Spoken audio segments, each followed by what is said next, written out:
Smart cities are improving what I used to denominate data management. So they are now able to match many data coming from energy fields, for example, but also coming from transportation, from environment data, etc. So these smart cities are designing the future of the world in which their citizens will live and will be able to improve the new challenge of the world of energy transition, especially what with the COP21 we used to say to deliver to the social society.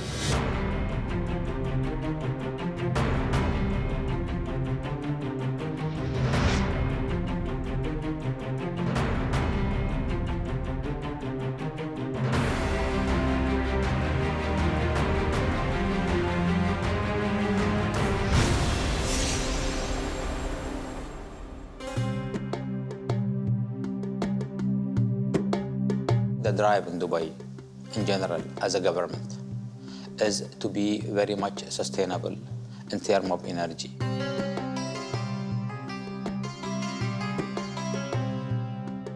I think what happened in Paris a while ago regarding the renewable energy, regarding the carbon footprint and what have you, is really going in the right direction. So the whole world is pulling in that direction. We are also pulling in that direction. It makes a lot of economical sense, and it makes a lot of ethical sense.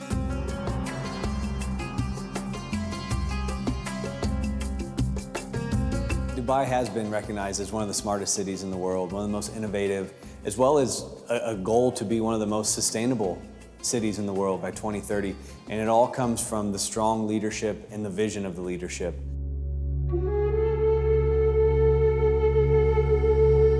It started as a small pearling village, and it's that vision of the early leaders that wanted to transform it to make a better life for its people. It went from nothing to all of this, which is amazing. It's the most incredible in the world.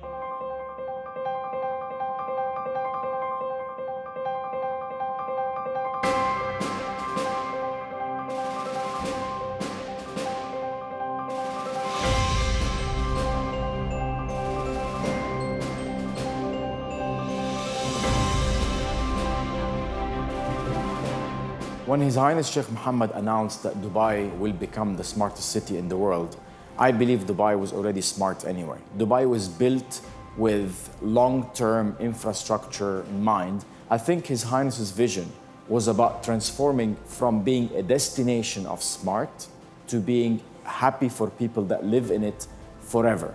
Dubai even has a happiness minister, which is the first city in the world or country to be able to take a leap of faith and a bold decision into that respect. It is very difficult to identify happiness, you know, but if you are looking at stress-free as much as you can, you are almost there. I think government should be evaluated on how happy they can make their people.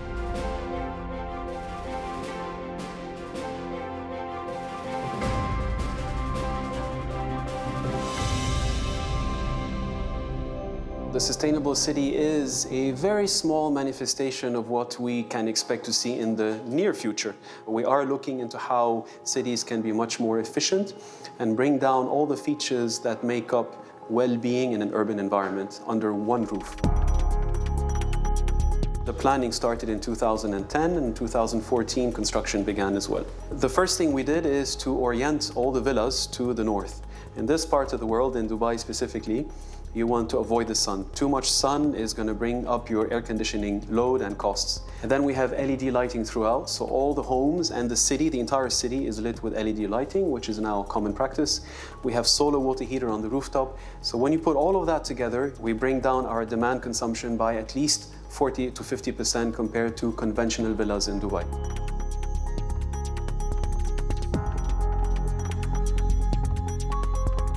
We are very fortunate with the amount of sun we have in Dubai. There are lots of efforts by the government and by many institutions that find the most optimum way of leveraging solar in Dubai.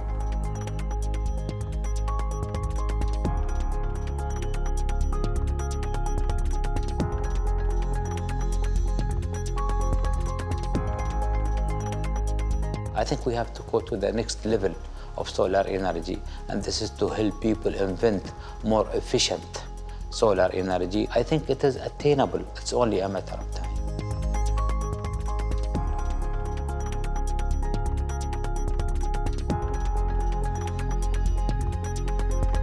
I think if we want to deploy solar energy technologies, Dubai is the center of this because of one thing. One, we capture a lot of solar sun power coming to us almost all months of the year. Second, because we have all the technologies and all the infrastructure needed for this. So combining these two things together, I think we can kind of really utilize all these renewable energy, including wind and solar energy, at the heart of Dubai. One of the major things about solar technology is if they get dirty from dust, the efficiency is degraded.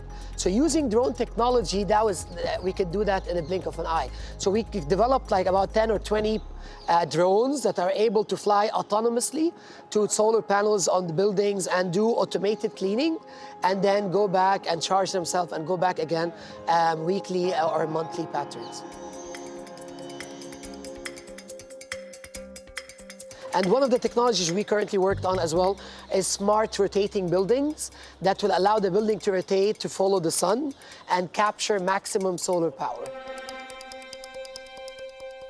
The government is for the disruption of what we have here and moving forward. You know, the world is changing and changing very much rapidly. The idea of electric cars now is taking shape and moving in the right direction, and eventually I think they will take over.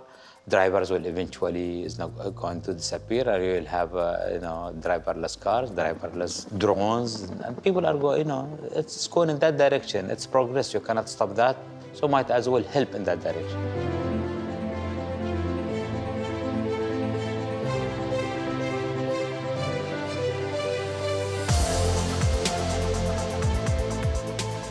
Using more efficient means to transport people, more efficient public transport systems contribute to reduction of carbon emissions, which reduce the carbon footprint of the city in general.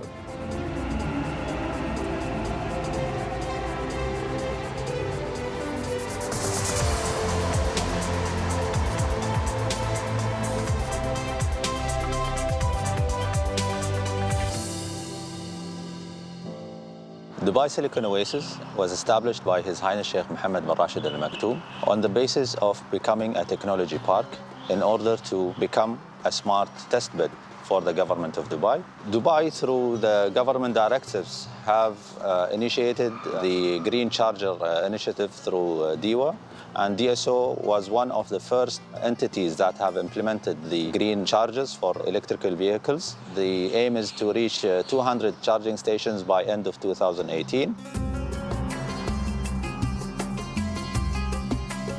At the University of Wollongong Smart System Research Center, we created the first energy transfer system in the world, most likely, that allows cars, electric vehicles of the future to charge wirelessly, and they could charge each other.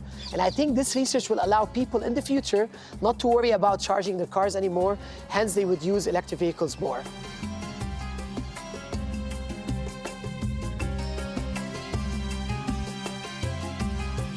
When you look at energy consumption, cities consume more than 70% of the energy consumed in the world. Street lighting consumes more than 50% of the energy consumed in cities. So street lighting is one of the things that cities are looking at today to move from halogen lighting or traditional lighting systems to smart lighting using LEDs and smart management of the lighting infrastructure to reduce the energy consumption in cities by a significant factor very quickly.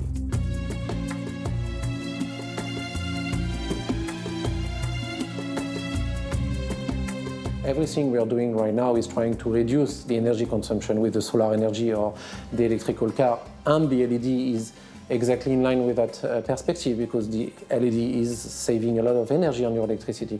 But the problem is that by adding new communication needs, we'll just increase what we are trying to reduce on the other side. Li-Fi will be able to combine those both needs. It's a wireless transmission using light instead of radio frequency. And we are using the LED light to make the light send 0 and 1 directly at a very high frequency, and to transfer any kind of data, internet access or any wireless technology. We've created a lot of proof of concepts and POCs for different solutions for street lighting.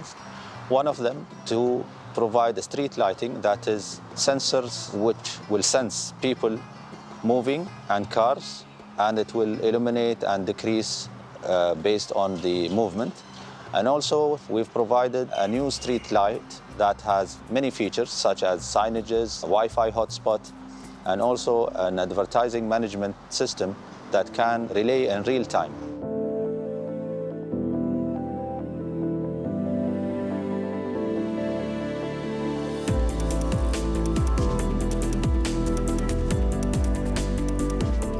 Through the smart services and the smart applications that we have and the future coming projects, we are integrating the smart grid with the smart meters in order to give a real-time consumption graph to the user.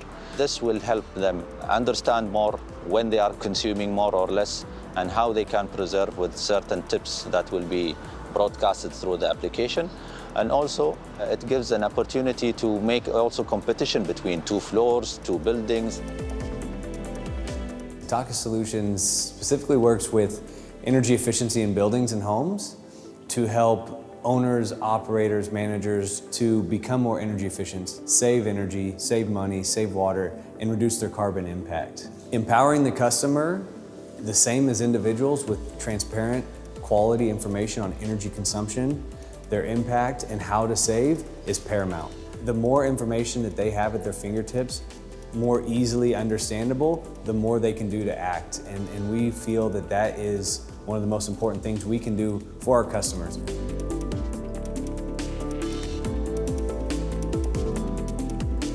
This data needs to be part of our daily life because this is the footprint we are leaving on the planet. And if we want to sustain it for many years, we need to be eco-responsible.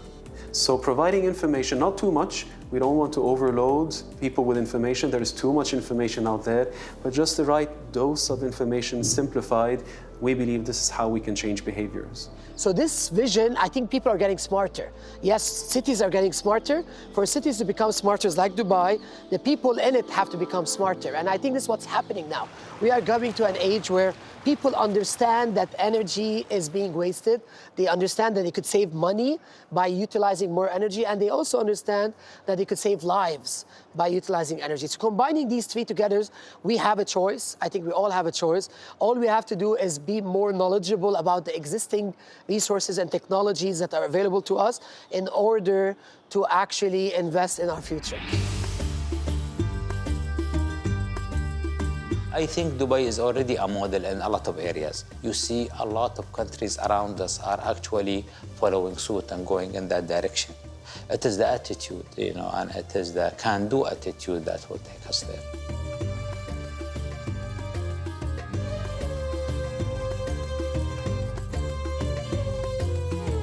This area where we are now has been specified for the future airport of Dubai a long time ago. The whole strategy of Dubai is eventually to move the whole aviation to this part.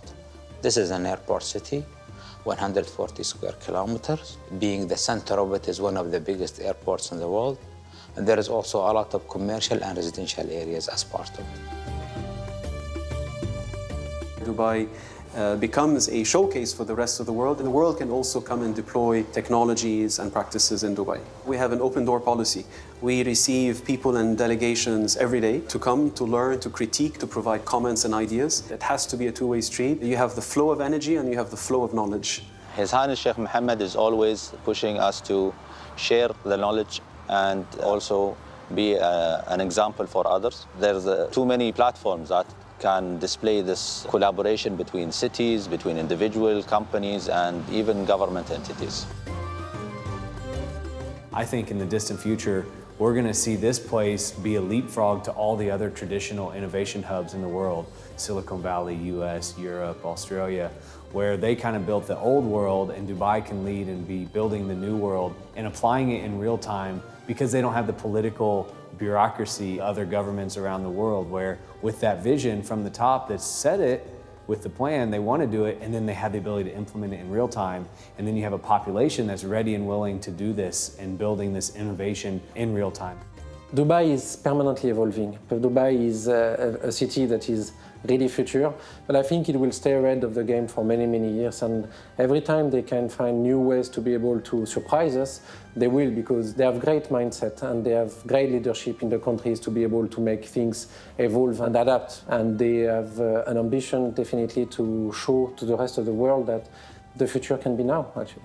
Dubai in the future is happening now. This is the motto we are using, future is now. So we are not waiting for the future to come, we are experiencing the future as we speak.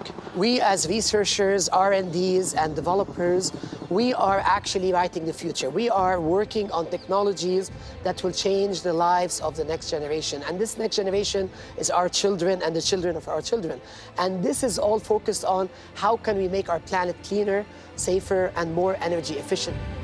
All the people or nations throughout the history who actually close themselves from the rest of the world, they tend to go backward. That's not the way to go. It's open economy, it is open ideas. The innovation is an idea between you and I. It's not mine and it's not really yours. And it is not a nation against nation, it is for humanity. And always been the case, if you look through history, who really carried the torch of science. You have to be very open to all ideas. So definitely, opening to culture, opening to ideas, opening to new things, new ways of doing things is the way to go forward.